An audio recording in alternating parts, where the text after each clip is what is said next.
샬롬, 오늘의 교회를 섬기는 노치영 목사입니다.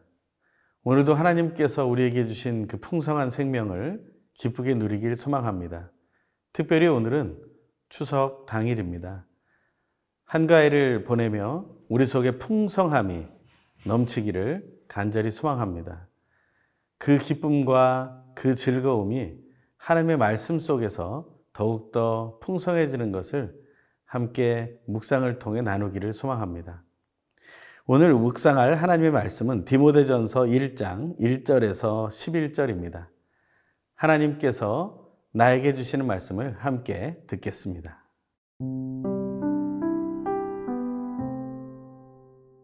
디모데전서 1장 1절에서 11절 말씀입니다. 우리 구주 하나님과 우리의 소망이신 그리스도 예수의 명령을 따라 그리스도 예수의 사도된 바울은 믿음 안에서 참 아들 된 디모데에게 편지하노니 하나님 아버지와 그리스도 예수 우리 주께로부터 은혜와 긍휼과 평강이 내게 있을지어다. 내가 마게도냐로 갈 때에 너를 권하여 에베소에 머물라 한 것은 어떤 사람들을 명하여 다른 교훈을 가르치지 말며 신화와 끝없는 족보에 몰두하지 말게 하려 함이라. 이런 것은 믿음 안에 있는 하나님의 경륜을 이름보다 도리어 변론을 내는 것이라. 이 교훈의 목적은 청결한 마음과 선한 양심과 거짓이 없는 믿음에서 나오는 사랑이거늘 사람들이 이에서 벗어나 헛된 말에 빠져 율법의 선생이 되려 하나 자기가 말하는 것이나 자기가 확증하는 것도 깨닫지 못하는도다. 그러나 율법은 사람이 그것을 적법하게만 쓰면 선한 것임을 우리는 아노라. 알 것은 이것이니 율법은 옳은 사람을 위하여 세운 것이 아니요 오직 불법한 자와 복종하지 아니하는 자와 경건하지 아니한 자와 주인과 거룩하지 아니한 자와 망령된 자와 아버지를 죽이는 자와 어머니를 죽이는 자와 살인하는 자며 음행하는 자와 남색하는 자와 인신매매를 하는 자와 거짓말하는 자와 거짓 맹세하는 자와 기타 바른 교훈을 거스르는 자를 위함이니 이 교훈은 내게 맡기신 바 복되신 하나님의 영광의 복음을 따름이니라. 오늘부터는 디모데전서 말씀을 묵상하게 됩니다. 사도 바울이 그 믿음의 아들이라고 말하는 디모데에게 첫 번째 편지를 쓰고 있는 것이죠. 우리는 어떤 믿음의 아들을 낳고 있습니까? 또 우리는 또 어떤 믿음의 아버지에게 그 믿음을 전수받은 아들처럼 믿음의 삶을 이어가고 있습니까? 그 믿음은 계속해서 이어지게 됩니다. 그 믿음이 바르게 이어지기 위해서는 배운 대로 가르쳐야 합니다. 사도 바울은 유대인으로서 훈련받았습니다. 히브리인으로서 또 바리새파로서 온전한 율법을 이루기 위해서 애를 썼습니다. 하지만 그는 예수를 만난 후에 온전히 변화되었죠. 그래서 예수를 믿고 따라가는 것이 하나님이 허락하신 율법을 완성하는 방법이라는 사실을 확신하게 되었습니다. 그래서 그는 자기가 믿던 유대교를 내려놓게 되는 것이죠. 그러한 믿음이 그 믿음의 아들 디모데에게 이어지고 있는 것을 우리는 보게 됩니다.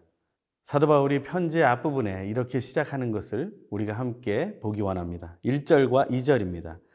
우리 구주 하나님과 우리의 소망이신 그리스도 예수의 명령을 따라 그리스도 예수의 사도된 바울은 믿음 안에서 참 아들 된 디모데에게 편지하노니 하나님 아버지와 그리스도 예수 우리 주께로부터 은혜와 긍휼과 평강이 내게 있을지어다.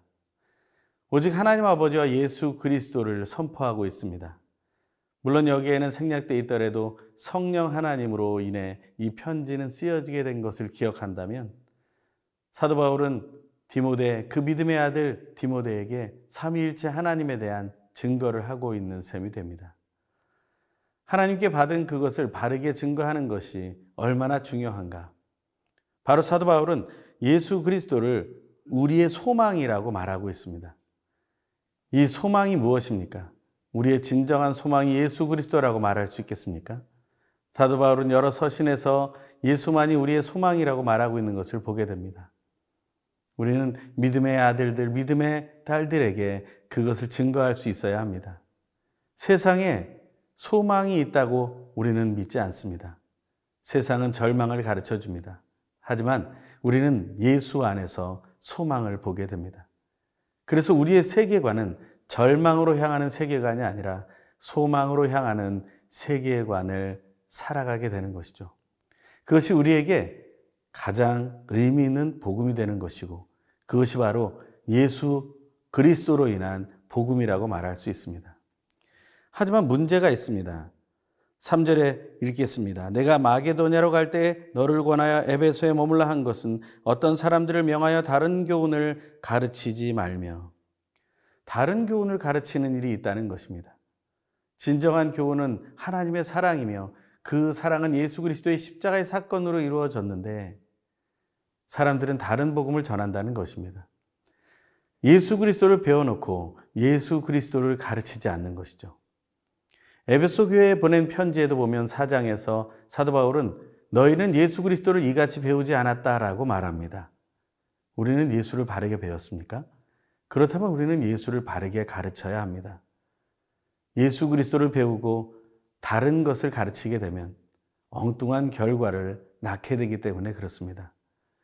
오늘 우리가 알고 또한 살고 있는 그 예수 그리스도를 다시 한번 깊이 묵상하게 되기를 바랍니다.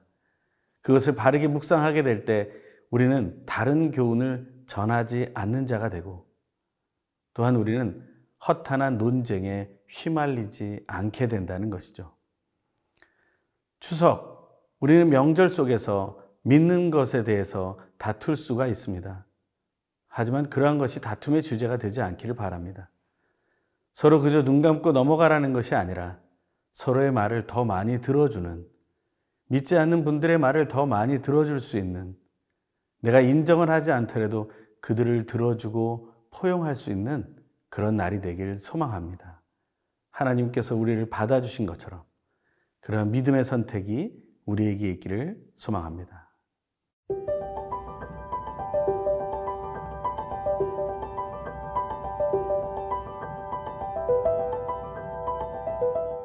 사도 바울은 디모데에게 진정한 복음이 가지고 있는 그 교훈은 바로 사랑이라고 말하고 있습니다. 그 사랑에 대한 부분에 대해서 오늘 본문 이렇게 말하고 있습니다. 5절의 말씀입니다. 이 교훈의 목적은 청결한 마음과 선한 양심과 거짓 없는 믿음에서 나오는 사랑이오늘. 진정한 사랑만이 교훈의 목적이 된다는 것이죠. 그 사랑을 이루기 위해서 하나님이 우리에게 허락하신 것이 있습니다. 바로 그것은 예수 그리스도의 마음인데 그 예수 그리스도의 마음은 이 세 가지로 표현이 되죠. 청결한 마음, 선한 양심, 거짓이 없는 믿음. 우리는 이것을 날마다 소망해야 합니다.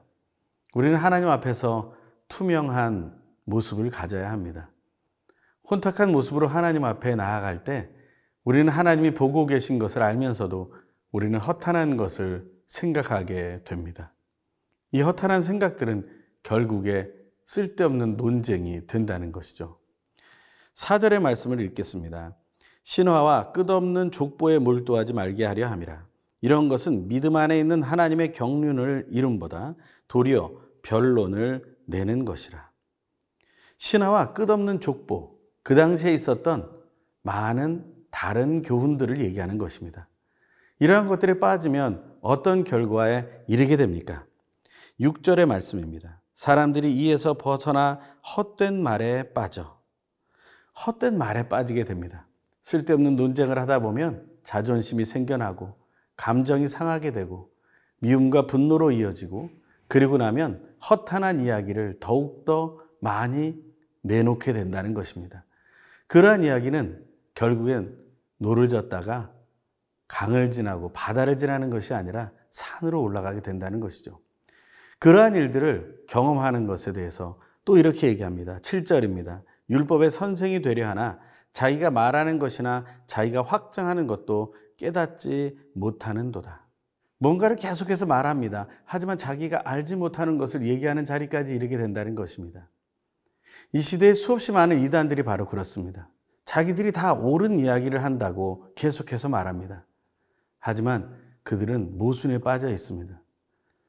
율법의 선생인 것처럼 얘기하지만 그것은 잘못된 복음을 전하는 것입니다. 그것에 미혹되어 빠지지 마십시오. 지금도 이것을 보고 있다면 예수 그리스도를 바르게 믿는 쪽으로 나아와야 한다는 것입니다. 그것을 하나님께서는 간절히 원하고 계시는 것을 기억해야 됩니다. 자기가 말하는 것도 깨닫지 못하고 깨닫지 못한 것을 말하는 우리의 삶이 헛된 말이 되어서 공허한 열매를 맺지 않기를 원한다는 것이죠. 하지만 사도 바울은 이런 이야기를 합니다. 8절입니다. 그러나 율법은 사람이 그것을 적법하게만 쓰면 선한 것임을 우리는 아노라. 율법을 적법하게 쓰고 선하게 사용하는 방법은 무엇일까요? 사도 바울은 로마서 3장 20절에서 율법이 어떤 역할을 하는 것인지에 대해서 명확하게 얘기합니다. 율법으로는 죄를 깨달을 뿐입니다. 율법의 선한 역할은 우리가 죄인임을 알게 하는 것이고 그래서 하나님 앞에 낮아지게 되는 것이죠. 돌이키고 회개하게 만드는 것이 바로 율법의 가장 선한 역할이라는 것입니다. 그것의 사례가 이렇습니다. 9절과 10절입니다. 알 것은 이것이니 율법은 옳은 사람을 위하여 세운 것이 아니요 오직 불법한 자와 복종하지 않는 자와 경건하지 아니한 자와 죄인과 거룩하지 아니한 자와 망령된 자와 아버지를 죽이는 자와 어머니를 죽이는 자와 살인하는 자며 음행하는 자와 남색하는 자와 인신매매를 하는 자와 거짓말하는 자와 거짓 맹세하는 자와 기타 바른 교훈을 거스르는 자를 위함이니. 바로 자기가 이러한 삶을 살고 나서도 죄인임을 깨닫지 못하는 사람들에게 그것은 죄다, 그러니 하나님께로 돌이켜라 하고 말씀하시는 것이 바로 율법의 특성이라는 것입니다. 그것을 우리가 기억할 때 우리는 율법을 선하게 사용하고 있는지를 확인해야 합니다. 내가 죄를 짓고 있다면 그 순간 하나님께로 나아가 회개해야 됩니다. 다시 돌이켜야 합니다. 또다시 죄를 반복하더라도 다시 하나님께로 나아가야 합니다. 투명한 모습으로 하나님이 나를 바라보고 계심을 인정해야 합니다. 그것이 우리가 해야 할 가장 중요하고 아름다운 일입니다. 사도 바울은 디모데에게 이렇게 말합니다. 이 교훈은 내게 맡기신 바 복되신 하나님의 영광의 복음을 따름이니라. 이 교훈의 목적인 사랑을 기억하며 말씀을 따를 때 우리는 하나님의 영광을 체험하게 되고 하나님께 영광 돌리게 된다는 것이죠. 귀한 한가위 하나님 안에서 하나님께 영광 돌리는, 그래서 하나님께로 돌이키는 귀한 하루 되길 간절히 소망합니다.